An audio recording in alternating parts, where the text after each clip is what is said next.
안녕하시죠? 우리 제가 이 말씀을 가지고 우리 여기에 서기는 아마 두 번째가 아닌가 생각이 됩니다. 언젠가 한번 와서 안식 시간에 교환 설교 한번 했던 기억이 나고요. 그래도 이 3일의 시간을 가지고 말씀으로 여러분들을 대할 수 있는 시간은 처음이 아닌가 생각이 듭니다. 여러분들 만나게 돼서 반갑습니다. 신앙생활 하기도 힘들고 또 이 경제적으로 살기도 어려운 때에 이렇게 힘차게 변함없이 하늘을 향해서 살아가시는 여러분들 위에 하나님께서 크게 축복해 주시기를 간절히 바랍니다. 우리 안 목사님과 통화하면서 원래는 제가 이 생각을 안 했던 부분인데 또 우리 중앙교회에도 결정했으니까 목요일부터 와서 말씀을 전하라 그렇게 말씀을 하셨어요. 제가 말씀을 전화를 받고 3일인데 3일 동안 딱 떨어지는 말씀이 어떤 말씀일까 제가 좀 생각을 했습니다. 생각을 했는데 요한계시록 14장 6절 7절에 있는 말씀 잘 아시죠? 세 천사의 기별 중에 첫째 천사의 기별입니다. 이 말씀이 세 가지로 아주 딱 떨어지게, 물론 제가 일주일 동안 할 수 있지만 떨어지는 말씀이기 때문에 제가 이 말씀을 가지고 3시간 동안 말씀을 드려야 되겠다 그렇게 생각을 했습니다. 하나님께서 이 짧은 기간이지만 우리의 심령 속에 기도하는 심령을 주셔서 한 해를 잘 마무리하고 우리의 죄를 정말 주님 앞에 다 자복하고 깨끗한 심령으로 한 해를 맞이하시고 또 하나님과 함께 승리하는 생에 살아가시는 여러분이 되시기를 간절히 바랍니다. 먼저 우리 성경절 읽겠습니다. 요한계시록 14장 6절 7절에 있는 말씀 함께 읽겠습니다. 또 보니 다른 천사가 공중에 날아가는데 제가 읽습니다. 되는 대로 옮겨주시면 좋겠습니다. 여러 나라와 족속과 방언과 백성에게 전할 영원한 복음을 가졌더라. 그가 큰 음성으로 가로되 하나님을 두려워하며 그에게 영광을 돌리라. 이는 그의 심판하실 시간이 이르렀음이니 하늘과 땅과 바다와 물들의 근원을 만드신 이를 경배하라 하더라. 그쪽이 문제입니다. 그쪽이 문제.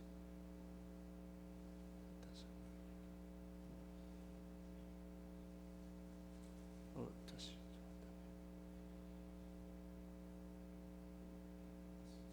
됐죠?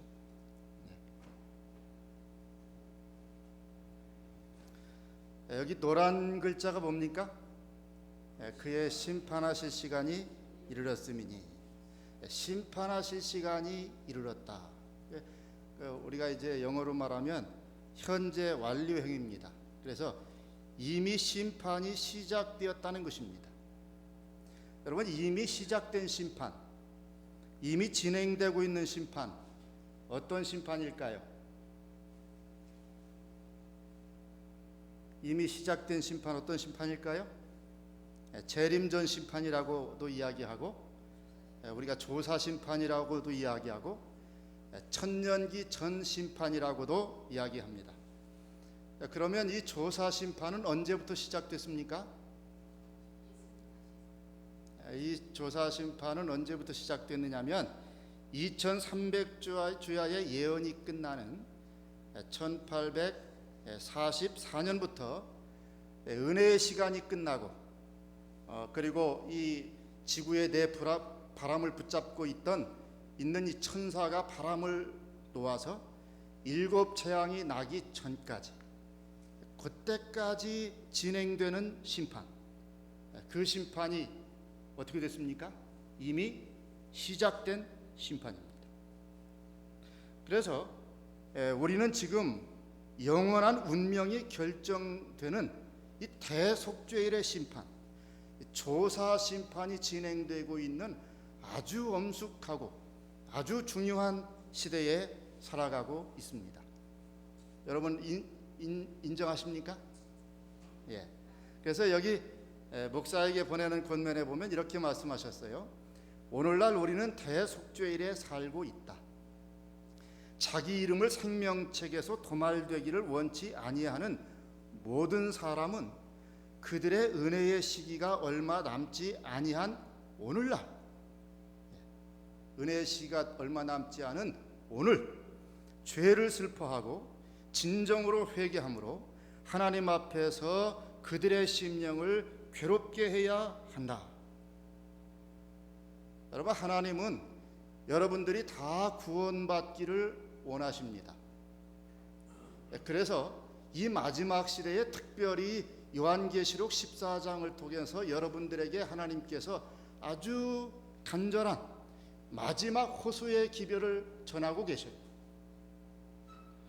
요한계시록을 우리가 잠깐 좀 요약을 하면, 그냥 간단하게 말씀을 드리면, 요한계시록이 22장으로 되어 있는데 계시록의 중심장이 몇 장일까요? 여기 제가 이렇게 표시해 놨죠. 이 대차구주법으로 되어 있어 가지고 어디가 중심장이냐면 요한계시록 14장입니다. 세상을 향한 마지막 무슨 말씀이 어디 14장에 나와요? 어디에 나와요? 14장에 나옵니다. 그래서 이 14장의 세 천사의 기별이 요한계시록의 중심입니다. 그래서 요한계시록은 짐승 이야기도 아니고 짐승의 활동과 멸망에 대한 이야기도 아니고 온 인류를 구원하시기 위한 하나님의 마지막 호소의 말씀이 되는 것입니다. 온 인류를 구원하시기 위한 하나님의 마지막 호소의 말씀은 무엇인가? 우리 함께 읽겠습니다. 시작. 그가 큰 음성으로 가로되 하나님을 두려워하며 그에게 영광을 돌리라. 이는 그의 심판하실 시간이 하늘과 땅과 바다와 물들의 근원을 만드신 이를 경배하라 하더라.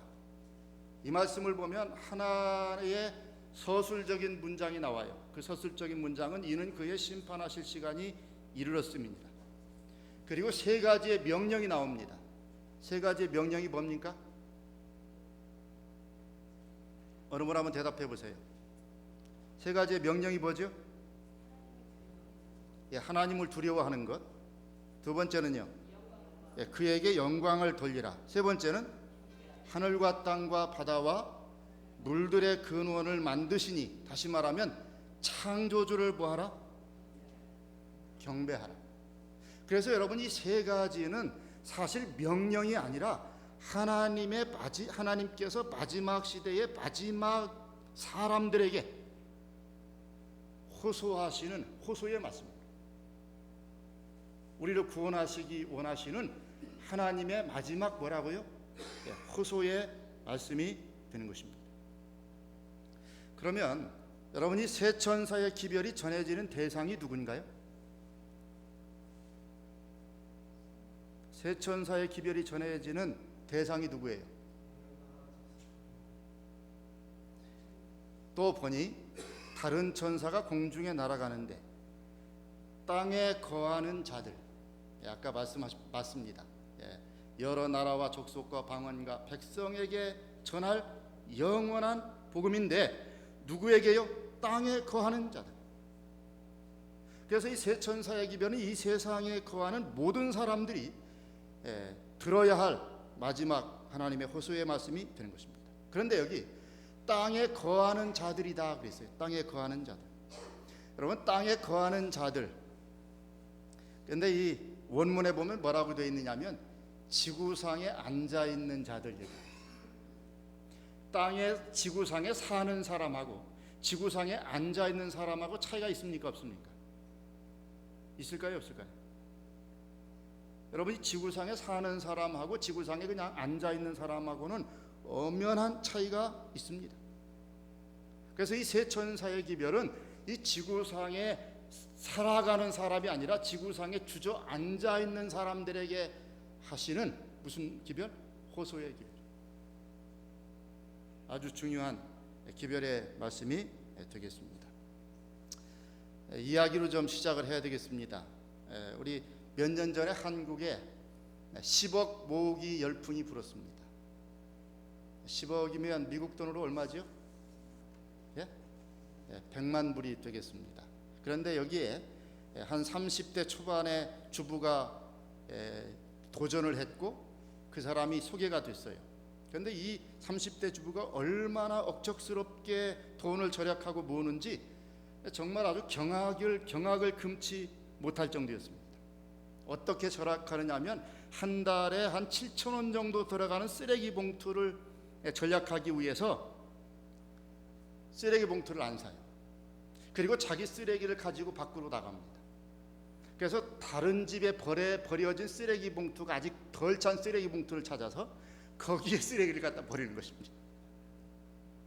그래서 기자가 질문했어요. 당신 이렇게 열심히 돈을 10억을 모으기 위해서 애를 쓰는데 10억을 모으면 무엇을 할 생각이냐?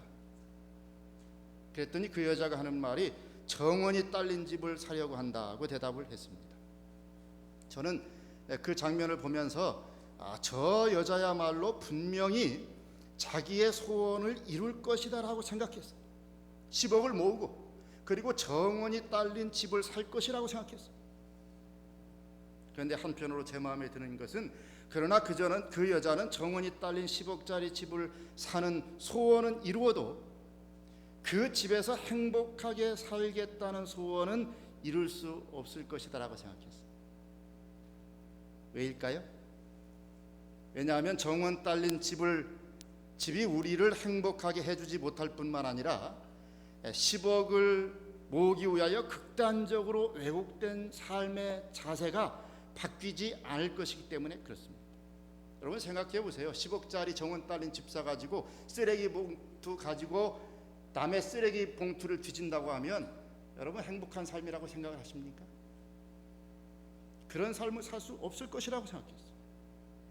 여러분 이런 삶, 이런 추구가 오늘 이 세상을 살고 있는 사람들의 삶이 아닐까?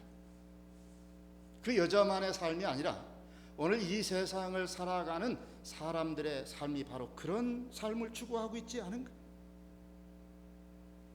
그래서 여기 이런 말씀을 했습니다. 실물교훈 228페이지에 보면 사람들은 하나님도 없고 천국도 없고 내세도 없는 것처럼 재물과 이기적 방종을 추구하는 일에 뭐가 없어요? 여념이 없다. 여러분은 이 세상에서 하늘을 향해서 가는 순례의 삶을 살고 계십니까? 아니면 이 땅에서 영원히 살 사람처럼 이 땅에 주저앉아 계십니까? 물론 여러분들은 다 하늘 향해 가는 순례자로 사시리라 믿습니다. 그런데 수많은 사람들이 세상의 안일함에 빠져서 세상 즐거움과 쾌락에 빠져서 이 세상에 앉아있는 모습을 하고 있다는 것입니다.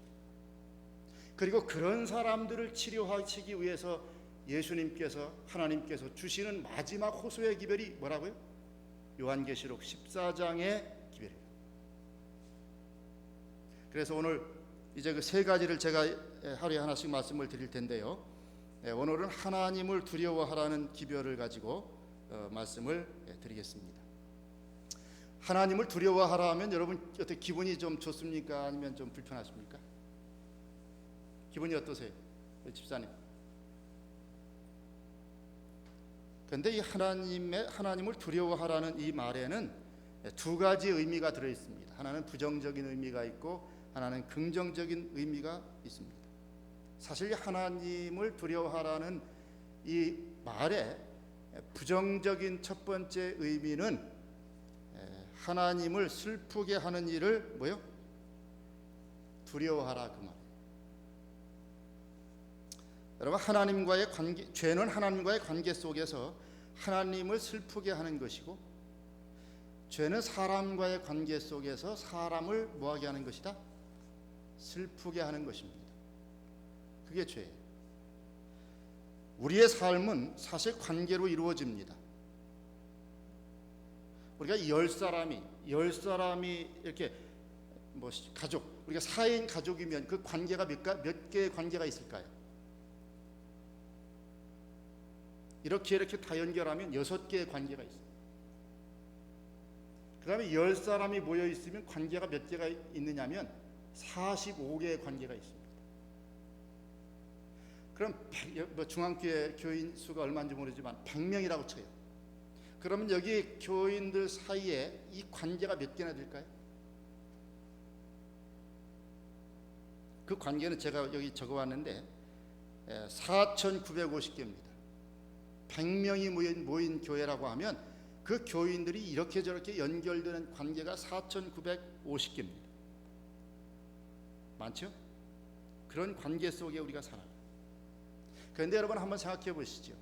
그 여러분들이 살아가는 그 4,950개의 각기 다른 관계 속에서 서로 마음을 아프게 하고 슬프게 하는 것이 뭡니까? 무엇 때문에 마음이 아프고 마음이 슬프죠? 무엇 때문에 그렇습니까? 대부분? 여러분 이런 단어 많이 보셨죠? BMW. 이 BMW가 뭐냐면 빅마우스 우먼입니다. 예. 말 때문에 그래요. 저는 교회 생활하면서 사실 너무나도 많이 보았습니다. 옳은 말, 바른 말 때문에 얼마나 많은 사람들이 고통을 받고 교회를 떠나가고 죽어가는지를 보게 됐습니다. 무슨 말 때문에요? 무슨 말 때문에 자노니? 바른 말, 틀린 말이 아니에요. 옳은 말 때문에. 왜요? 옳기는 옳은데 뭐가 없어요?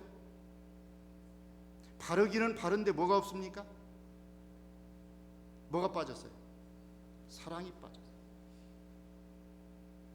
사실 제가 제일 좋아하는 성향의 사람은 나는 목에 칼이 들어와도 할 말을 한다, 이런 사람입니다. 그런 사람 있지 않습니까? 너무나 마음에 들어요. 그런데 저는 이런 사람들을 좋아했는데 목회를 하면서 보니까 그런 사람들이 교회에 들어 있어요. 그런데 교회에 도움이 될까요? 안 될까요? 옳은 말을 합니다. 정말 옳은 말만 골라서 합니다. 그런데 그 속에 사랑이 없어요. 사랑이 빠졌어요. 그래서 이 사람은 판단하고 심판하고 칼로 이리저리 찢어놔요. 꼬매지는 않습니다.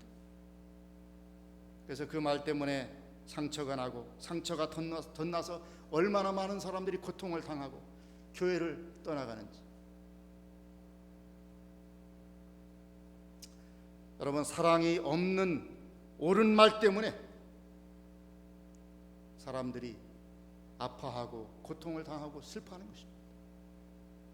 우리가 한 해의 삶을 돌아보면서 우리가 그런 면이 있으면 좀 회개의 기도를 개인적으로 하시면 좋겠습니다. 여러분, 형제의 마음을 아프게 하는 일을 두려워하시기 바랍니다. 그것이 누구를 두려워하는 겁니까? 하나님을 두려워하는 것입니다. 여러분은 여러분에게 딸이 있다면 딸이 여러분들에게 질문을 합니다. 아빠, 나는 어떤 남자와 결혼할까요? 여러분 어떻게 대답하시겠습니까? 한번 대답을 한번 해보시죠. 우리 장로님, 인류대학 나와야 되고 또 키도 커야 되고 직장도 좀 좋아야 되고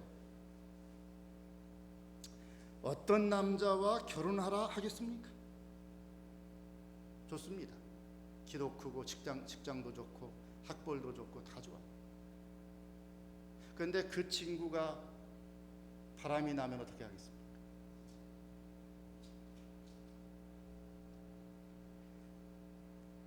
제게 제 딸이 물어본다고 하면 제가 고민을 많이 했습니다.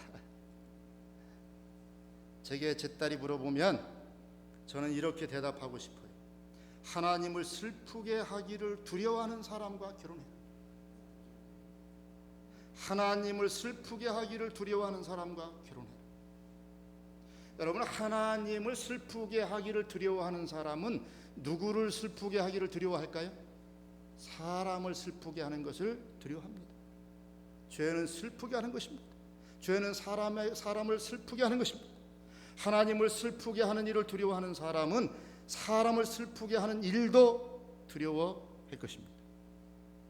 그리고요, 하나님을 슬프게 하는 것을 두려워하지 않는 사람은 사람을 슬프게 하는 것도 뭐 하잖아요? 두려워하지 않습니다. 하나님을 두려워하라는 말씀은 하나님을 무서워하라는 말씀이 아니라 뭐라고요? 하나님을 슬프게 하기를 뭐 해라? 두려워해라. 이게 첫 번째 의미입니다.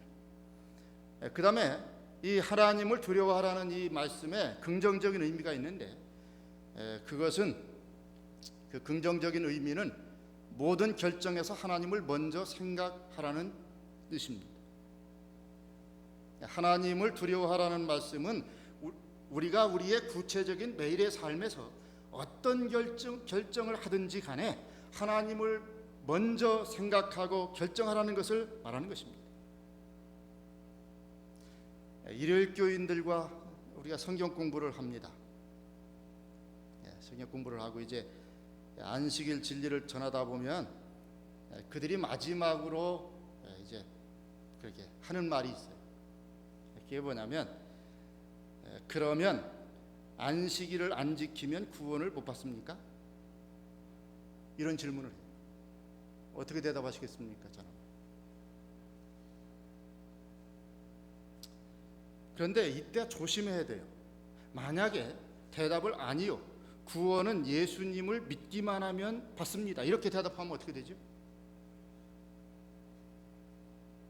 이렇게 대답하면 좋아요. 당신 그렇게 안식일 지키면서 예수 믿고 나는 일요일 지키면서 예수 믿고 구원 받으니까, 그렇죠? 오케이. 그런데 또 제가 대답을 아닙니다, 안식일을 지키지 않으면 구원 못 받습니다, 이렇게 대답하면 어떻게 될까요?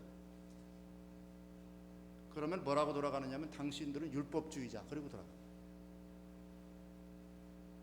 그래서 저는 그럴 때 어떤 질문을 하느냐면, 다시 질문을 하느냐면, 저에게 왜 그 질문을 하는가? 만약에 안식일을 안 지켜도 구원받는데 지장이 없다면 안식일을 지키는 것이 하나님의 뜻임에도 불구하고 안식일을 안 지키겠다는 뜻입니까? 이렇게 질문하고 싶어요. 우리가 하나님께 던져야 될 질문이 뭐라고요? 그 질문은 안식일을 안 지키면 구원을 받느냐 못 받느냐가 아니고, 안식일을 지키는 것이 하나님의 뜻이냐 아니냐를 물어야 되는 것입니다.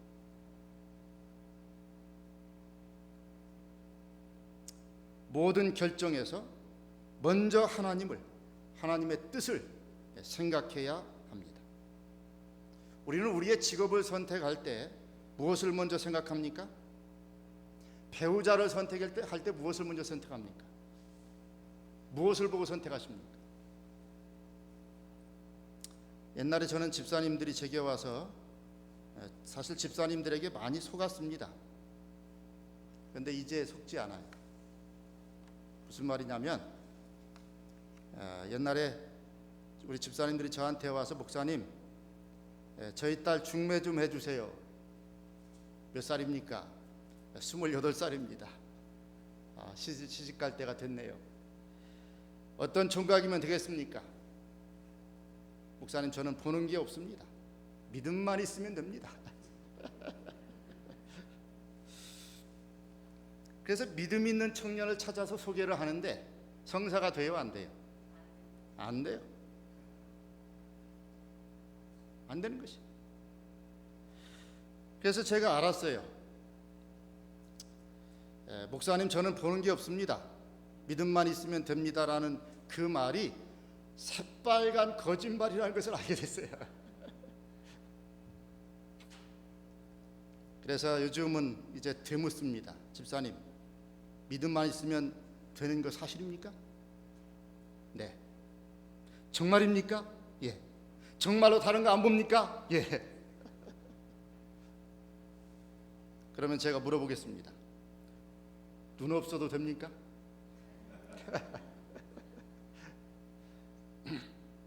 아, 눈은 있어야죠. 아니, 눈 없어도 믿음 좋은 사람 있잖아요. 아, 그러면 눈은 있어야 되고, 그러면 팔 없으면 어떻습니까? 아, 팔 있어야죠. 아, 그럼 팔도 있어요. 눈이 있어야 되고 팔 있어야 되고, 다리 없으면 어떻습니까? 아이고, 목사님, 다리도 있어야죠. 그럼 눈 있고 팔 있고 다리 있고 학력은 없어도 됩니까? 학력도 있어야 된다. 그런데 학력은 있는데 직업은 없는데 괜찮습니까? 직업도 있어야지요. 여러분, 눈 있고 팔 있고 다리 있고 학력 좋고 건강하고 그런 총각 있어요, 없어요? 있어요, 없어요? 있지요. 그런데 누구 차지가 아니에요. 자기 차지가. 믿음만 본다고 해놓고 믿음만 보는 것이 아니라 모든 것 다 보고 뭐 하나 더 보는 겁니까? 믿음 하나 더 보는 거예요. 사실은 믿음이 첫째가 아니고 나중인 것을 알게 돼요. 그래서 무엇 때문에 결정하고 결정하지 않느냐면 다른 믿음이 아니라 다른 조건 때문에 결정하기도 하고 결정하지 않기도 하는 것입니다. 여러분, 여기 그 리처드 포스트라고 하는 사람이 이런 말을 했습니다. 만일 우리가 하거나 하지 않는 일을 돈이 결정한다면 돈이 우리의 뭐다? 주인이다. 따라서 나는 누구를 섬기는 것이다? 돈을 섬기는 것이다. 여러분, 돈이나 재물이 우리의 삶의 방향을 결정한다면 그 사람에게 재물은 뭐라고요? 신이라고요. 신. 하나님이라고.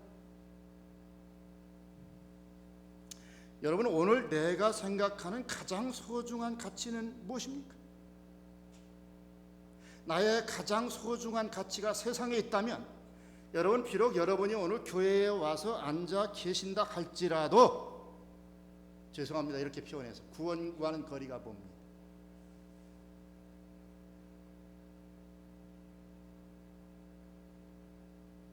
제가 성경으로 증명해 드릴게요. 여러분, 소돔과 고모라 성 여러분 이야기 잘 아시잖아요. 그렇죠? 그런데 소돔에 살던 이 롯의 아내가 무슨 기둥이 됩니까? 소금 기둥이 되죠. 그런데 소금 기둥이 어디에서 됐어요? 소돔 고모라 성에서 됐습니까? 아니면 소돔과 소알성으로 가는 도중에 됐습니까? 아니면 소알성에 들어가서 됐습니까? 예? 어디에서 소금 기둥이 됐어요? 도중에. 또 다른 의견 계십니까? 우리 이재국 집사님, 어디에서 소금 기둥이 됐습니까? 예? 안 들려요, 집사님? 자, 여기 한번 읽어보세요. 읽어보세요.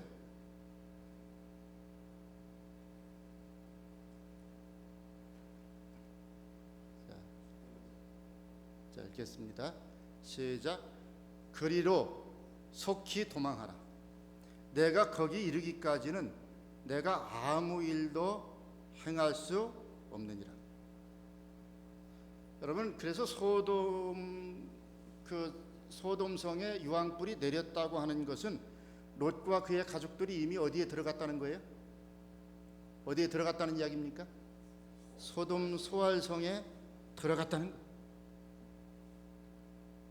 소알성에 들어가서 뒤를 돌아본 장소가 돌아봐서 소금 기둥이 됐습니다.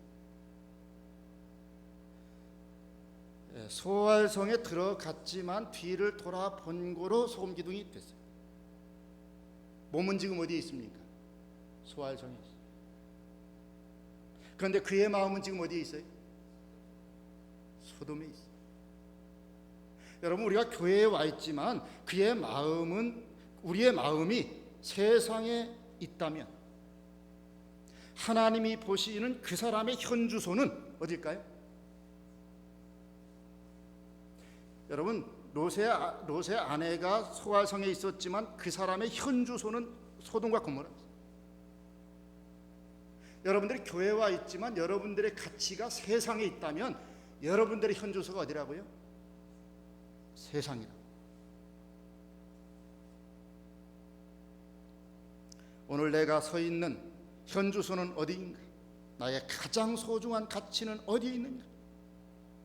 여러분의 영혼의 가장 중요한 가치가 어디에 머물러 있느냐에 따라서 여러분들의 현 주소가 결정된다는 사실을 잊지 않게 되시기를 간절히 바랍니다. 구원받은 자의 가치는 어디에 있어야 됩니까? 어디에 있어야 되죠, 집사님? 하늘에 있어야 됩니다. 우리 수학 공부를 좀 하겠습니다. 이게 뭐지요? 무슨 기호지요? 김정혜 집사님 뭡니까? 부동호. 예, 옛날에 공부를 잘하셨는데. 예, 부동호입니다. 예, 어느 것이 큰가를 표시할 때 이걸 쓰지요. 그렇죠? 예. 1과 2 어느 것이 큽니까? 이렇게 질문하는 것이 좀 이상하죠. 그렇죠? 3과 4는 뭐가 큽니까? 이것도 질문하는 게. 그런데요. 자, 그런데 사실 우리가 이게 지금 이 부동호가 이게 망가졌습니다. 이 사람. 1억과 10억 어느 게 더 큽니까? 뭐 이런 거, 이 정도 여러분들이 선택하는 건 참 뭐 누워서 떡 먹기죠. 그렇죠? 얼마든지 하실 수 있습니다. 70년, 80년 영원 뭐가 커요? 당연하죠. 그 다음에 아파트 한 채, 하늘나라 어느 게 큽니까? 당연히 하늘나라가 크죠. 그런데 이렇게 여러분들이 부동호 긋는 데는 아주 도 같았어요. 뭐가 더 큰지는 여러분들이 너무 많이 하셨기 때문에 너무 잘하시고 너무 정확해. 그런데 여러분, 실제적인 삶에서는, 영적인 삶과 연결된 실제적인 삶에서는 우리가 그렇게 살고 있지 않다는 것입니다. 제가 어차피 우리 말이 나왔으니 우리 장로님 얼마가 필요하십니까? 제가 오늘 좀 인심 좀 쓰고 가려고 합니다. 100만 불이면 100만 불, 1000만 불이면 1000만 불. 한번 말씀해 보시죠. 예, 1000만 불 드리겠습니다. 예, 1000만 불. 1000만 불을 장로님께 드리는데 두 가지 조건이 있습니다. 1년 안에 다 쓰셔야 돼요. 그리고 1년이 끝났을 때 가스실에 들어가셔서 죽으셔야 됩니다. 받으시겠습니까? 안 받으시겠습니까? 예? 어떻게 하시겠어요?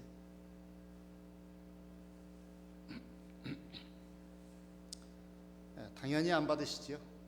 제가 볼 때는. 그런데 여러분, 제가 지금 이렇게 한 질문을 누가 하느냐면 마귀가 한다는 거예요. 똑같은 질문을 합니다.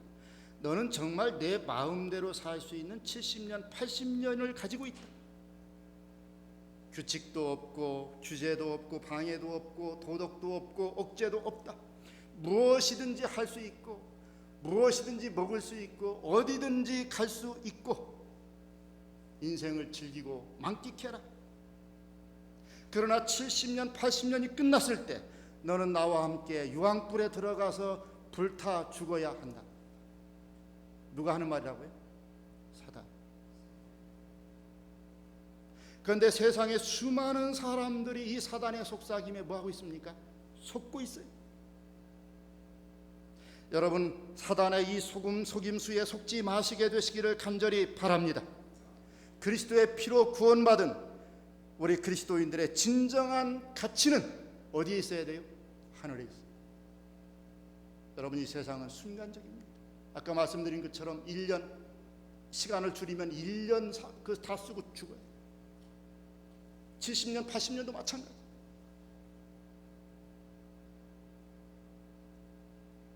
그래서 성경에는 어떤 말씀이 있습니까? 골로새서 3장 1절 2절에 보면 그러므로 너희가 그리스도와 함께 다시 살리심을 받았으면, 다시 말하면 구원 받았으면 무엇을 생각하라? 무엇을 찾으라? 위의 것을 찾으라. 2절 위의 것을 생각하고 땅의 것을 생각지 말라. 너희는 먼저 그의 나라와 그의 의를 구하라. 여러분과 저의 오늘날 모든 삶의 진정한 가치가 하늘에 있고 하늘에 두고 사시게 되시기를 간절히 바랍니다. 하나님을 두려워하라는 말씀은 긍정적인 첫 번째 의미는 모든 결정에서 하나님을 먼저 뭐하라? 생각하라. 자, 두 번째는 항상 하나님의 임재 앞에 있는 것처럼 살라는 말입니다. 여러분, 두려워하다라는 그 말의 이 원래 뜻은, 원래 말은 야레인데, 그 야레라고 하는 말에는 본다라고 하는 네아라는 단어의 어원이 들어 있습니다. 그러므로 두려워하라는 이 말은 하나님의 임재를 보는 것처럼 살라라는 말입니다.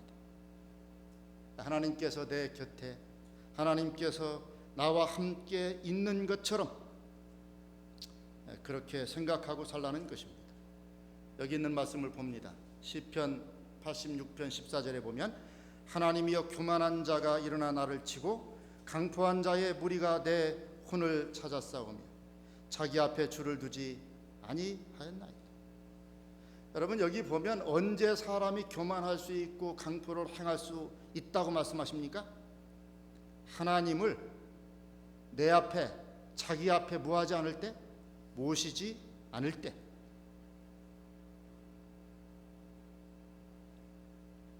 여러분, 어제 우리 안상기 목사님도 저에게 오셔서 간단하게 여기 한 부분을 언급하셨지만, 여러분, 이게 무슨 말입니까?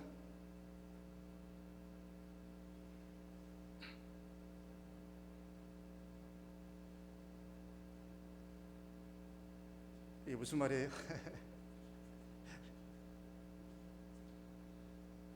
이게 지금 한국 사회가 지금 우리 기독교를 이렇게 비난하고 있어요. 조롱하고 있습니다. 그래서 성경을 뭐라고 하고요? 똥경이라고 하고, 기독교를 모독교? 개독교라고 하고, 목사를 뭐라고 한다고요? 먹사. 여러분이 지금 이 반기독교 운동을 벌이는 사람들이 지금 기독교를 이렇게 조롱합니다. 지금 반기독교 단체가 생겼어요. 근데 그 기독교 단체, 이 2003년도에 구성이 됐는데 반기독교 시민 운동연합이 출범해서 그들이 내건 슬로건이 뭔가? 슬로건이 뭐냐면 이 사회에서 기독교가 더 이상 폐악질을 일삼지 못하도록 기독교를 뭐하자? 박멸하자. 기독교를 지금 뭐로 보는 거예요? 해충, 잡아 죽일 해충으로 보는 거예요. 기독교인들. 자, 그 말이 더 보세요. 여기 어떤 말이 있냐면, 자, 기독교를 향해서 신의 정의를 부르짖고 공의의 하나님을 이야기하는 사람들이 일반 사람들보다 더 치졸하고 뭐다? 야비하다. 이게 다 맞지도 않지만 다 뭐하지도 않아요? 다 틀리지도 않아요. 많은 사람들이 기독교를 아까 말씀드린 대로 정말 박멸해야 될, 해충과 같은 대상으로 여기고 있는 것입니다. 여러분, 이 말이 무슨 말입니까? 이 말은 우리 그리스도인들이 하나님의 임재 앞에 있는 것처럼 살고 있지 않거나 하나님의 임재를 의식해도 그 임재를 부인하며 살고 있다는 증거입니다. 맞습니까? 여러분, 세계적으로 그리스도인들이 22억 명입니다. 몇 퍼센트냐면 31%예요. 그 다음에 한국은 지금 기독교인들이 1,400만 명입니다. 그러면 한국 인구 비례로 25%가 됩니다. 그런데 여러분, 바닷물이 썩지 않는 것은 염분 때문에 썩지 않는데 염분이 몇 프로나 들어있을까요? 소금기가 3.5%밖에 안 들어있어요. 3.5% 들어있는 그 소금 때문에 바닷물은 썩지 않는데, 지금 말씀드린 대로 한국 세계적으로 거의 25% 30%의 그리스도인들이 있는데 이 사회가 이렇게 썩는다고 하는 것은, 그리고 우리가 그들에게 비난의 대상이 된다고 하는 것은 보통 문제가 아닌 것입니다. 이 말은 하나님을 인정하고 있지만 행동으로는 하나님을 부인하는 실천적 무신론자들이 그리스도인 중에 많다는 이야기. 삶으로, 말로는 하나님을 부인하지 않지만 그들의 삶으로 누구를 부인한다고요? 하나님을 부인. 그러니까 실천적 무신론자라고 합니다. 그런 자들이 많다는 겁니다. 정말 우리가 하나님께 이런 우리의 부족한 모습들을 내어놓고 회개하고 하나님의 은혜를 다시 한번 간구하는 그런 시간이 필요하다는 생각이 절실하게 드는 것입니다. 여러분, 죄송합니다만 요즘 장로님, 집사님 자녀들의 결혼식에 가보면 어떻습니까? 정말 슬퍼집니다. 모든 것이 세상 그대로 따라간다는 생각이 들어요. 이렇게 먹고 이렇게 호합판으로 해도 되는가? 그리스도를 믿는다고 하는, 하나님을 믿는다고 하는 그리스도인 가정의 결혼이 과연 이런 모습이어야 하는가? 그런 생각이 드는 것입니다.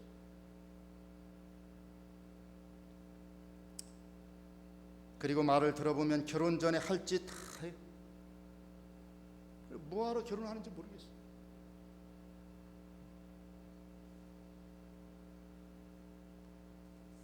사실 제가 확인해보고 싶은 것들이 있습니다. 물론 이 동부 지역은 좀 그렇지 않지만 이 서부 지역에 뭐 또 저 플로리다에 어느 이렇게 말 들어보면 아주 교인들이 교회 올 때 교회 차 트렁크에 골프채를 싣고 온답니다.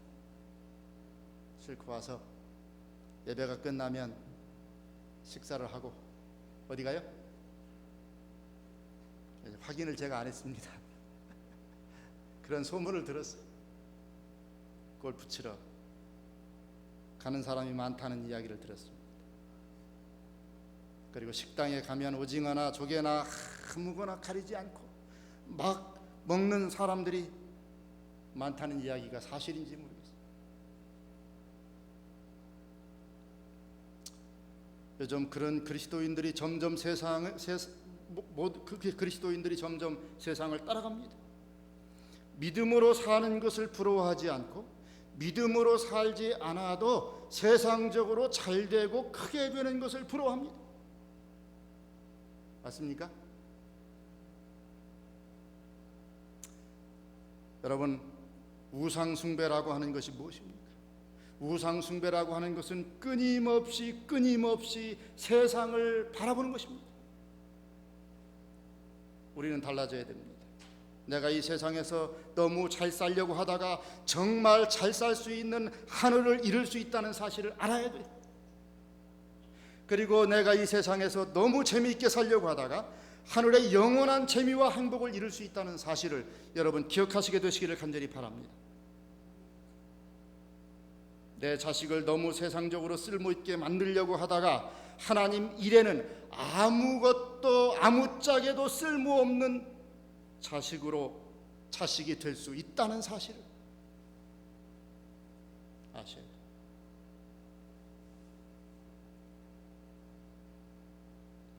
그래서 라틴어로 이런 말이 있습니다. 코람데오. 코람데오라는 말은, 코람은 여기 앞에서, 데오는 하나님 앞에서 살라고 하는 말씀이지. 하나님 앞에서처럼 살라고 하는 말씀이에요. 그래서 시편에 이런 말씀이 있습니다. 내가 여호와를 항상 어디에 모셔요? 내 앞에 모시며 그가 내 우편에 계심으로 내가 요동치 아니하리로다. 여러분 모두가 다윗처럼 하나님을 항상 여러분 앞에 모시고 사심으로, 항상 하나님을 여러분 앞에 모신 것처럼 사심으로 요동함이 없는 삶이 되시기를 간절히 바랍니다. 여러분은 꼭 하나님 앞에 사는 것처럼 사시기 바랍니다. 그리고 여러분은 누가 보든 안 보든 제7일 안식일 예수 재림 교인식으로 사시기를 간절히 바랍니다. 하나님식으로, 성경 말씀식으로 사시게 되시기를 간절히 바랍니다.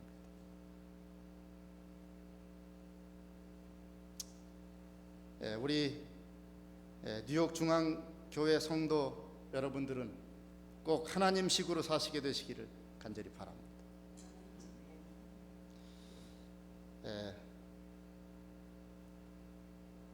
마지막으로요, 이 하나님을 두려워하라는 말은 하나님을 존경하고 사랑하고 순종하라는 뜻입니다.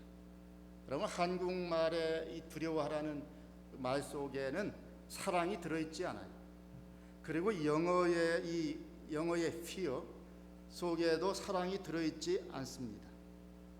그런데 히브리어 속에는 뭐가 들어있느냐면 사랑이 들어있어요. 두려워하다는 이 야레라고 하는 말 속에는 사랑하라고 하는 사랑이 들어있습니다. 이 두려움은 어떤 두려움이냐면 구원의 감격, 이 구원의 감격해서 하는 두려움을 이야기합니다. 구원받은 감격을 나타내는 두려움을 이야기하는데, 그 두려움에는 하나의 법칙이 있습니다. 하나님을 두려워한다는 말과 그에게 영광을 돌린다는 말이 항상 함께 나와요. 여러분 여기 두 성경절을 한번 보시죠. 구약에도 많이 성경절이 있지만 제가 두 성경절만 가지고 왔습니다. 무리가 보고 두려워하여 가로되, 이 중풍병자를 예수님께서 고쳐주셨을 때 하신 말씀입니다. 무리가 보고 두려워하며 이런 권세를 사람에게 주신 하나님께 영광을 돌리니라. 그 다음에는 나인성 과부의 죽은 아들을 살리셨을 때 또 백성들이 이렇게 반응합니다. 모든 사람이 두려워하며 하나님께 영광을 돌려 가로되, 큰 선지자가 우리 가운데 일어나셨다 하고 또 하나님께 자기 백성들을 돌아보셨다 하더라. 말씀드린 대로 구약도 마찬가지입니다. 하나님의 놀라운 구원을 친히 목격한 사람들, 그 구원을 친히 경험한 사람들이 하나님을 두려워하며 그에게 뭘 돌렸어요? 영광을 돌렸습니다. 여러분 그러므로 천사가 첫째 천사가 하늘을 날아가면서 하나님을 두려워하며 그에게 영광을 돌리라고 소리를 지른 것은 무슨 사건이 있다는 이야기입니까? 무슨 사건이 전제된 거예요? 그것은 바로 구원받은 사건, 죄인이 용서받은 사건이 있다는 증거. 구원받기 위해서, 심판받지 않기 위해서, 멸망하지 않기 위해서 하나님을 두려워하고 그에게 영광을 돌리라고 하시는 말씀이 아니라, 구원과 용서를 받았기 때문에 하나님을 경외하고 뭐하라? 사랑하라고 하시는 말씀입니다. 여러분 우리가 언제나 하나님을 사랑하고 경외하며, 우리가 언제 하나님을 사랑하고 경외하며 그의 말씀에 순종할 수 있는가? 언제 가능합니까? 그것은 우리가 그분의 구원을 경험했을 때입니다. 그것은 우리가 그분의 크신 용서를 경험했을 때입니다. 그래서 오늘 그 그 사랑과 구원과 용서를 전제하여 하시는 말씀.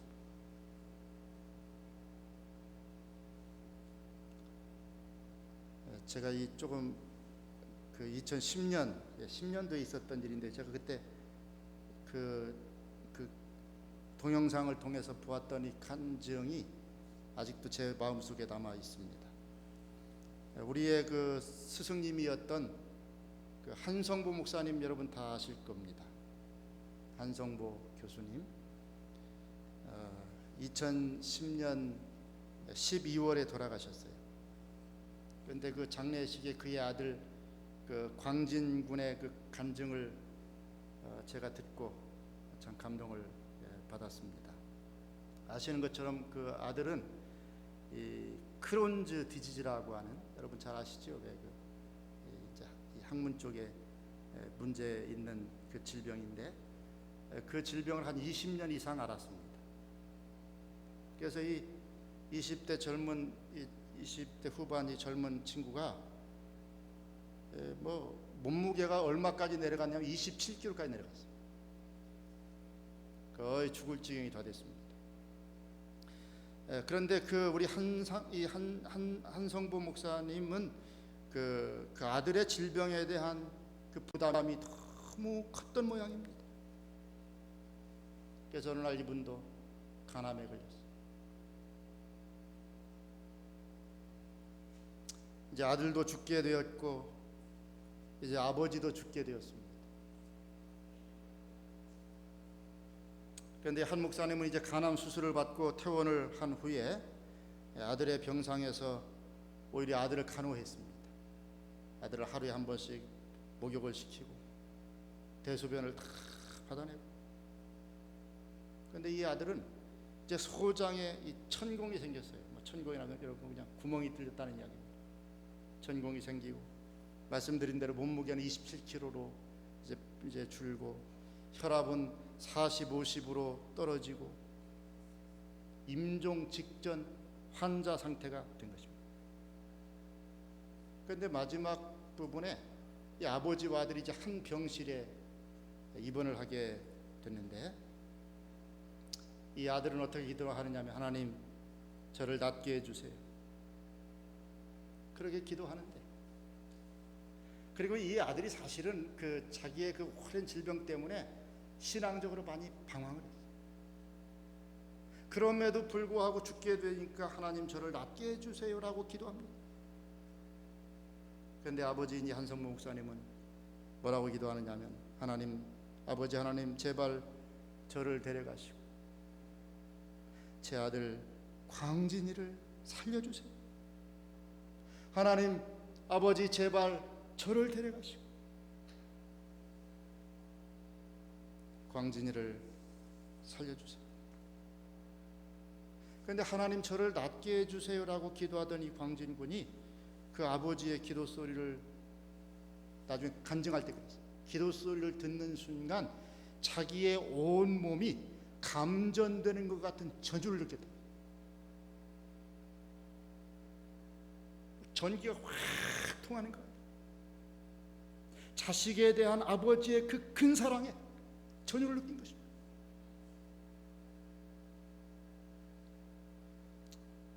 그러면서 이미 사망 선고가 내려져서 보험금도 나와 있는 상태였답니다. 어떤 상황인지는 모르지만, 그런데 여러분 그 전율을 느낄 때 자기 몸속에서 뭔가 꿈틀거리기 시작해요. 그러더니 몸 상태가 좋아지기 시작해서 혈압이 50에서 60, 70, 이제 80까지 올라. 몸무게가 늘기 시작하고, 그가 마지막에 눈물을 흘리면서 자기의 지난 날에 하나님에 대한 불신을 회개하면서 그런 이야기를 했어요. 이제는 하나님을 사랑하고 그 받은 사랑을 나누면서 살겠습니다. 내 주변 사람들을 정말 소중하게 여기고 그렇게 살겠습니다. 여러분, 진정한 사랑의 충격을 받은 사람, 진정한 사랑에 감전된 사람만이 진정한 뭐 할 수 있어요? 사랑을 할 수 있어요. 정말 구원을 경험한 사람, 정말 하나님의 사랑을 경험한 사람은 하나님을 뭐하고? 경외하고 그를 사랑하고 그의 말씀에 뭐 할 수 있는 힘이 생겨요? 순종할 수 있는 힘이 생기는 것입니다.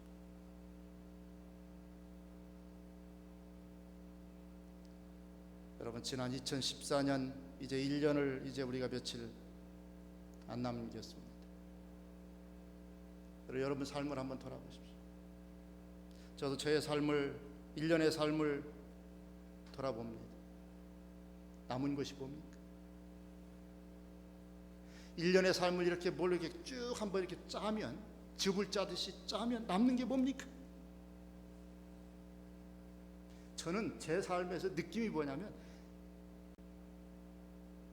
죄밖에 없는 것 같아요.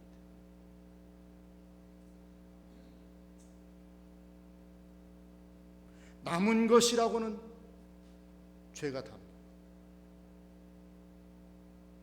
그럼에도 불구하고 구원의 은혜와 사랑을 베푸사 살려주시고 다시 한번 한 해를 향해서 새로운 희망을 갖게 해주신 하나님, 감사하지 않습니까? 하나님께서 우리 각자에게 어떠한 사랑을 베풀어 주셨습니까? 우리 다 함께 읽겠습니다. 시작.